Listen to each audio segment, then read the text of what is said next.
Barka mengiris daun bawang dan menaburkannya di atas mie yang tengah dimasak bersama telur. Sementara kuah kental dicampur rajangan bawang putih halus ditaburi bubuk udang kering. Ditambah potongan tipis tomat segar, cabai rawit, selada, dan semangkuk mie tek-tek pun siap disajikan.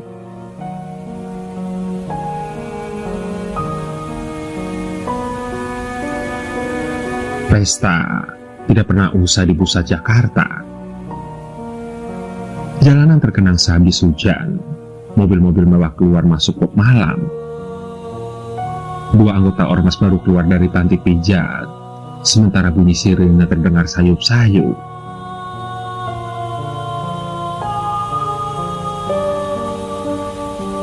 Nampak di lapak mie tek-tek di seberang jalan perempuan parubaya bercengkrama dengan dua remaja tangguh. Mereka menyalakan rokok dan menyeruput teh hangat setelah meletakkan mangkuk kosong ke dalam ember.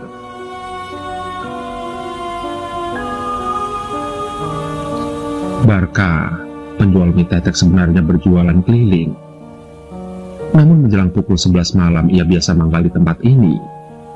Di trotoar pusat perbelanjaan di bawah tiang listrik, menjaring rezeki yang tersisa di ujung hari di ibu kota.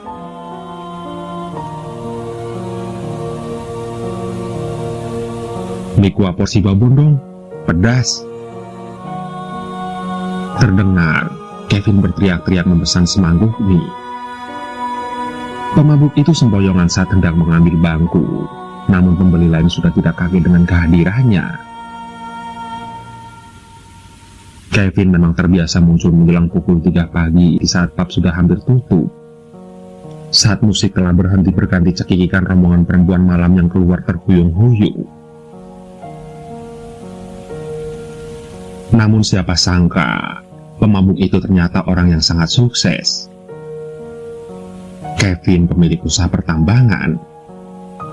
Di siang hari ia berkutat pada kalkulus, desain dan rencana observasi mineral, dan malam hari ia berkutat pada entertain, negosiasi dan melobi pejabat-pejabat pemerintahan. Dan bila keluar dari pub, ia tidak pernah absen nongkrong di tempat Barka. Menikmati semangkuk mie tek-tek menjadi semacam ritual untuknya. Ia pun percaya setelah makan mie pedas mabuk akan berkurang dan badan kembali bugar. Kevin makan begitu lahap, mukanya terlihat merah dan berkeringat. Dan di sela-sela suapan ia berkata,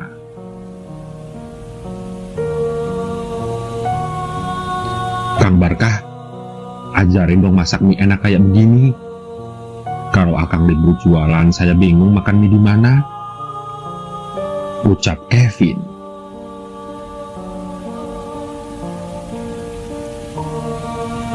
"Ya di rumah atuh, masakan istri jauh lebih enak, Pak," jawab Barka dengan santainya.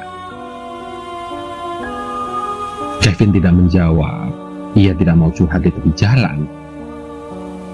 Menikah baginya cuma hal yang merepotkan. Toh ia bisa memuaskan hasrat pada perempuan manapun yang ia pilih. Harta, tahta, dan koneksi mentera yang ia punya. Bahkan hampir tiap malam ia membakar uang di pub malam.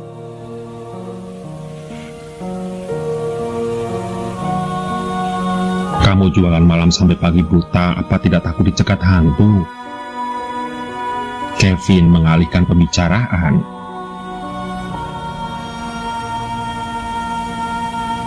"Orang hidup yang bahaya mah, bisa malak, bisa mukul, bisa gigit, terus bisa selingkuh lagi. Nyakitin pokoknya mah," jawab Barka. Kevin tertawa keras. Dalam benaknya ia sepakat pada jawaban polos Barka. Ketakutan orang-orang lebih condong pada sesuatu yang abstrak, padahal banyak hal-hal konkret yang mesti diwaspadai.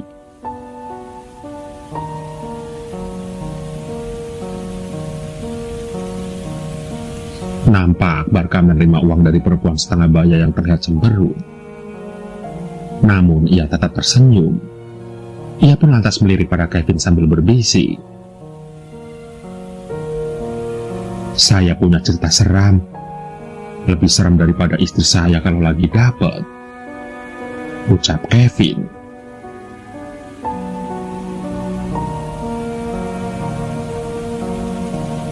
Dulu sebelum saya jualan di sini ada tukang bakso yang mangkal di tempat ini.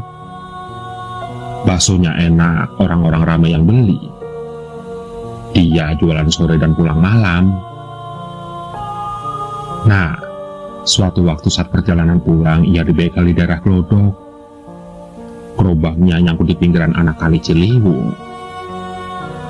Namun tragisnya, mayatnya tidak pernah ditemukan. Dan konon sejak saat itu, orang-orang di sini sering melihat tukang bakso lewat, tetapi saat dipanggil ia menghilang. Kadang ia terlihat di lantai 2 gedung parkiran, dan kadang ia terlihat di dalam mal yang sudah tutup. Pernah juga suatu malam saya mendengar bunyi tok tok tok dan mencium aroma daun seledri menyengat. Tepat di sini, di tempat duduk kamu. Namun saat melihat kiri kanan tidak ada orang. Karena penasaran, saya berjalan ke depan Harmoni tetapi tidak ada tukang bakso yang lewat. Dan tahu nggak, saat saya hendak pikul gerobak, tiba-tiba kepala saya kecipratan air. Saya kira hujan, tapi saat dicium, baunya kuah bakso. Dan begitu saya mendongak, benar saja ada gerobak bakso melayang-layang di atas tiang listrik ini. Dan tanpa pikir panjang, saya pun lari sekencang-kencangnya. Cerita Barca panjang lebar. Sontak, Kevin dibuat merinding mendengar cerita Barca, terlebih malam ini adalah malam Jumat. Mabuk benar-benar hilang. Semangkuk mie kuah pedas, teh hangat dan cerita seram adalah paket lengkap penawar mabuk dan kesepian.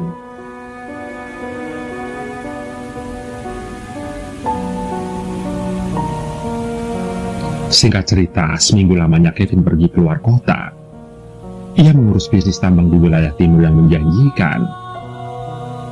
Ia memilih mengejar cuan ketimbang menjenguk bapaknya yang sakit keras, walaupun sanak saudaranya sudah berkali-kali memintanya untuk pulang. Namun Kevin bergeming, ia kukuh pada pendiriannya.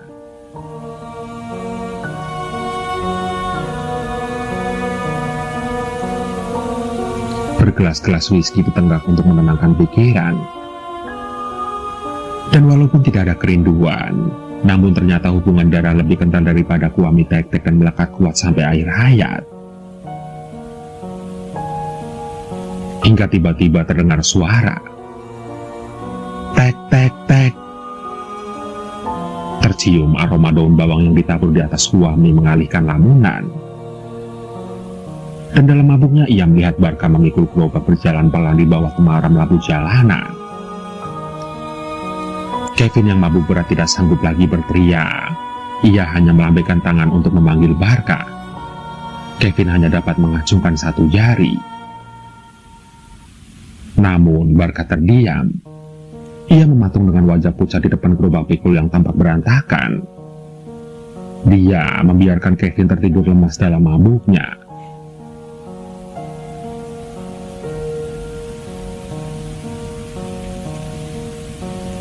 Malam berikutnya, Kevin duduk sendirian di sudut ruangan. Musik menggema tetapi terdengar seperti dengungan belaka. Ia gagal enjoy karena kabar sang bapak yang sakit keras di kampung kian mengganggunya.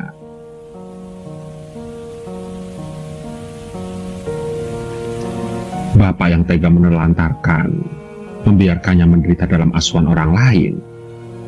Bahkan ketika dewasa ia tidak diakui sebagai anak, dan tidak jarang dihinakan dengan umpatan haram jada. Dendam Kevin belum surut, meskipun peristiwa itu telah lama berlalu. Trauma masih membekas. Ia belum pernah merasakan kehangatan keluarga selain dari cerita orang belaka.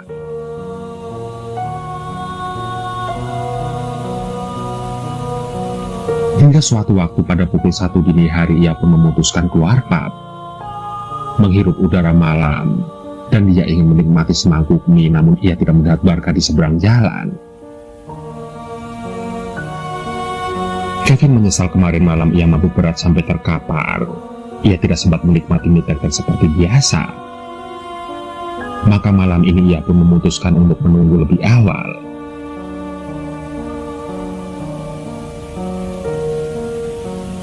Namun sayang, Barkha dan gerobak pikulnya tidak kunjung terlihat.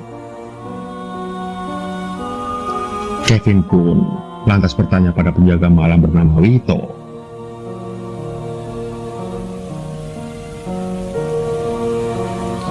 "Bang, Kang Barkha belum datang?" tanya Kevin. "Gak tahu," jawab Wito sembari menggeleng. Ia mengira Kevin tengah mabuk dan sembarangan berbicara. Kevin kemudian merogoh kantong dan mengambil sebatang rokok. Namun belum sempat ia menyalakannya, Bella, terapis di panti pijat sebelah pub, tiba-tiba melintas. Ia pun melirik ke arah Kevin dan lantas bertanya,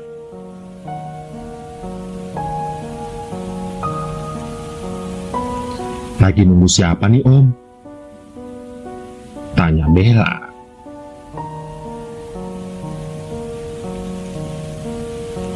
"Kang Barkha," jawab Kevin ketus. "Woi Om, dia nggak akan datang," timpal Bella. "So tau lu," ujar Kevin sembari membakar rokoknya.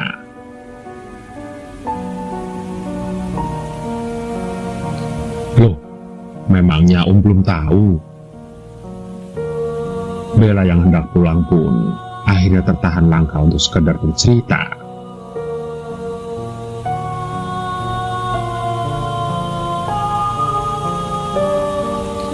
"Minggu lalu Kang Barkha tewas ditabrak sedan yang baru keluar parkiran. Kok David temen Om tuh sudah tahu mabuk tapi masih maksa nyetir," cerita Bella. "Kamu bercanda? Kemarin malam Kang Barkha masih jualan di situ," ujar Kevin sembari menunjuk ke seberang jalan. "Om, kamu mabuk," ucap Bella seraya menepuk-nepuk pundak Kevin dan pergi meninggalkannya. Kevin masih terpaku. Ia memandang ke tempat biasa Barkha berjualan. Namun tiba-tiba saja mata merahnya terbelalak, urat leher menegang, dan lututnya terasa lemas. Bulu kuduknya pun langsung berdiri kala melihat pecahan mangkuk yang tercecer di tepi jalan bergerak-gerak sendiri. Tak ada angin, tak ada hujan, sementara bunyi tek-tek-tek sayup terdengar dari kejauhan. Sontak, Kevin gemetaran. Pandangannya pun mendadak menjadi buram. Dan beberapa saat kemudian semuanya benar-benar menjadi gelap. Kevin pingsan.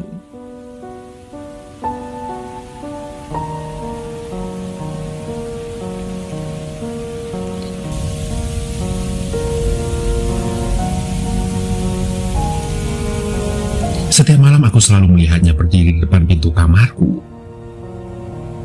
Terlihat bayangannya dari celah bawah pintu. Hanya diam, dia tidak melakukan apapun. Kurasa dia sedang memperhatikanku dari lubang kunci. Melihat sampai aku lengah dan ia akan menyerangku sama dengan apa yang ia lakukan pada kedua orang tuaku. Aku hanya bisa meringkuk di atas kasur dan menarik selimut sampai menutup kepala. Aku terjaga hingga pagi.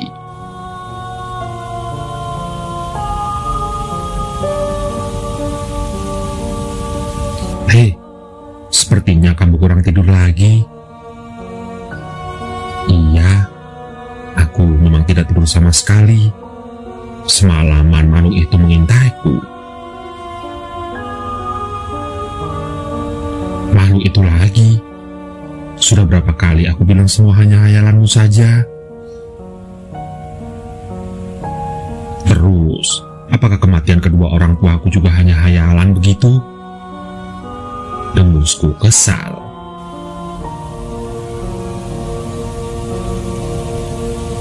Bukan begitu maksudku, tapi... Hei, kamu mau kemana? Aku langsung meninggalkan Karin berjalan menuju kantin. Memang, setiap kali aku membicarakan tentang makhluk itu, Karin tidak pernah mempercayainya. Lantas pada siapa aku akan bercerita? Pada Rama? Ah, tentu saja tidak. Padahal hanya dialah satu-satunya orang yang dekat denganku. Malam ini aku masuk ke kamar tepat jam 9 malam. Aku begitu lelah. Bagaimana tidak? Aku tidak tidur selama 3 hari berturut-turut. Makhluk itu telah membuatku tidak berani untuk memejamkan mata. Aku yakin ayah dan ibu juga pasti merasakan hal yang sama sebelum kematian menjemputnya.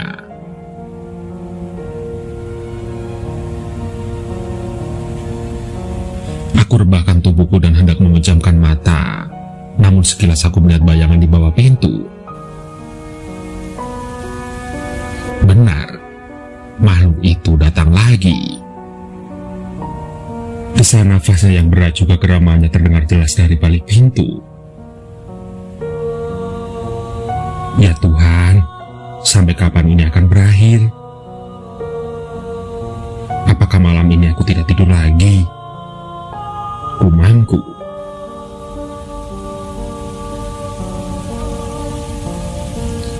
Aku tidak berani untuk keluar kamar, bahkan sekedar menelpon seseorang untuk meminta bantuan pun aku tidak bisa. Aku takut ia tahu dan marah lalu menyerangku. Lagi pula, siapa juga yang akan percaya denganku? Lalu seperti biasanya, aku hanya membeku di atas kasur menunggu hingga pagi datang.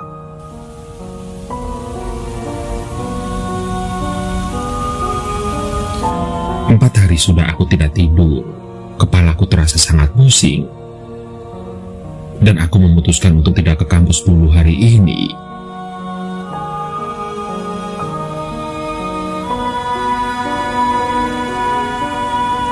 Tok, tok. Terdengar suara ketukan pintu.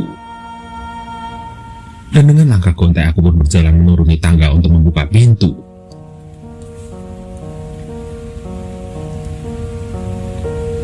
Rene, kamu kenapa? Kamu terlihat kacau sekali. Rama langsung memelukku erat. Karin bilang kamu sudah tidak tidur beberapa hari ini ya? Ada apa sayang? Ucap Rama sambil melepaskan pelukannya lalu menatapku dengan khawatir.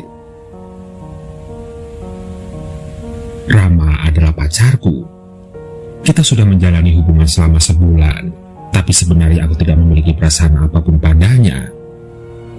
Aku hanya menganggapnya sebagai kakak.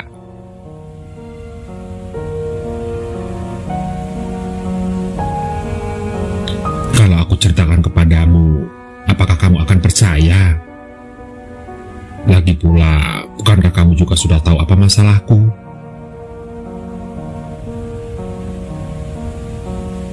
Kamu tidak tidur karena kamu merasa ada sesuatu yang mengintaimu? Tanya Rama. Bukan merasa, tapi memang kenyataannya begitu. Ya sudah sayang, jika begitu kamu tidurlah. Aku akan menjagamu di sini.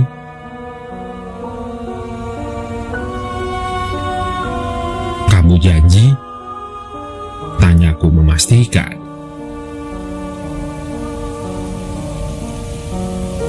Iya janji. Gi, pergi ke kamarmu lalu tidur.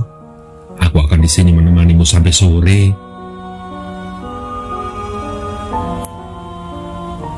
Aku merasa saja bagiku untuk beristirahat. Lagi pula ada Rama yang menemaniku di sini. Itu cukup memberiku sedikit rasa aman. Meskipun harus kucek terlebih dahulu sebelum tidur, apakah ada bayangan di bawah pintu. Sebenarnya makhluk itu hanya muncul pada malam hari saja. Tapi tetap saja, aku tidak bisa tidur jika dalam keadaan sendiri.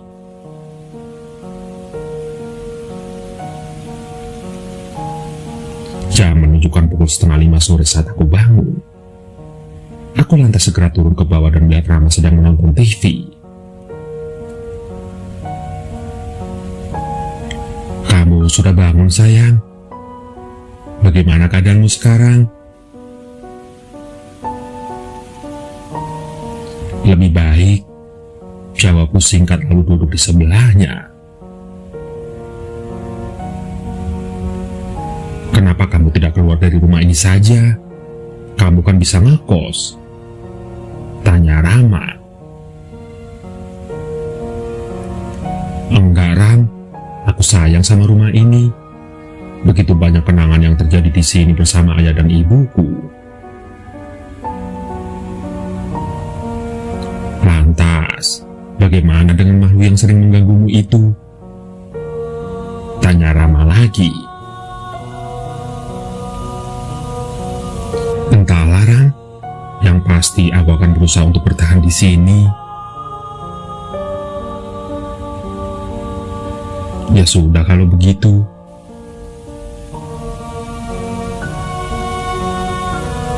"Ren, sebenarnya aku sangat ingin menemanimu malam ini, tapi aku masih ada pekerjaan yang harus aku selesaikan.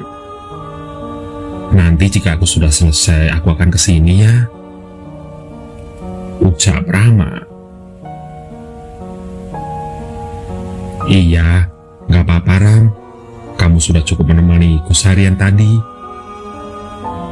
Setelah kamu selesaikan pekerjaanmu, istirahatlah. Aku akan baik-baik saja kok," jawabku.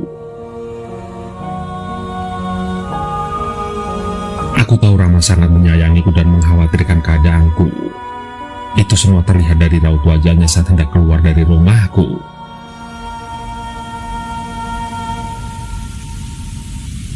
Sebentar lagi malam, waktu yang mendebarkan akan segera tiba. Setelah selesai makan malam, aku memutuskan untuk segera masuk ke kamarku. Aku lantas merebahkan tubuhku di atas kasur sambil melihat di bawah celah pintu itu. Namun, sepertinya makhluk itu belum juga muncul. Aku terus memperhatikan hingga tidak berapa lama ia pun datang kembali. Sontak hawa dingin bercampur rasa takut segera menyelimutiku. Terlintas di pikiranku untuk mengakhiri semua ini. Aku pun lantas mengambil sebuah gunting di dalam laci. Aku bermaksud akan keluar untuk membunuhnya. Benar. Meskipun aku tidak tahu makhluk apa itu dan apakah akan mempan membunuhnya dengan senjata manusia, yang ada di pikiranku saat ini adalah makhluk itu atau aku yang mati. Aku pun lantas beranjak dari tempat tidurku berjalan perlahan.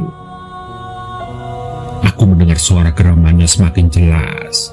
Rupanya dia tahu aku akan melawannya. Sekuat tenaga aku lawan rasa takut itu. Bagaimanapun juga makhluk itu telah membunuh orang tuaku.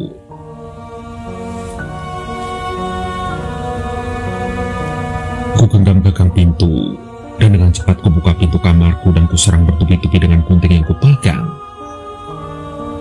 Terlihat darahnya membasahi kedua tanganku, dan aku pun tersenyum puas. Namun anehnya pagi ini para petugas berseragam mendatangi rumahku. Mereka memborgol kedua tanganku dan membawaku ke dalam mobil.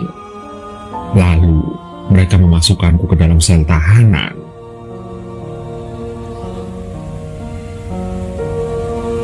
Aku yang sebenarnya masih bingung sontak bertanya pada mereka apa sebenarnya salahku.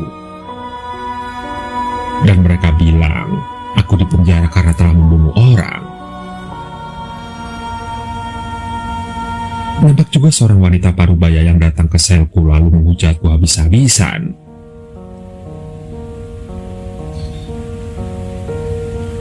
Dasar pembunuh, mengapa kamu tega membunuh putraku?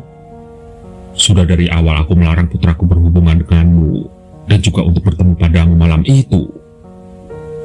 Begitu ucapnya. Namun aku tidak peduli. Siapa yang membunuh anaknya? Dasar wanita gila, gumamku saat itu. Hari berikutnya aku lihat Kari datang menjengukku. Ia terlihat sedang berbicara dengan salah seorang polisi. Ia lalu menatap iba ke arahku. Tapi, di mana Rama?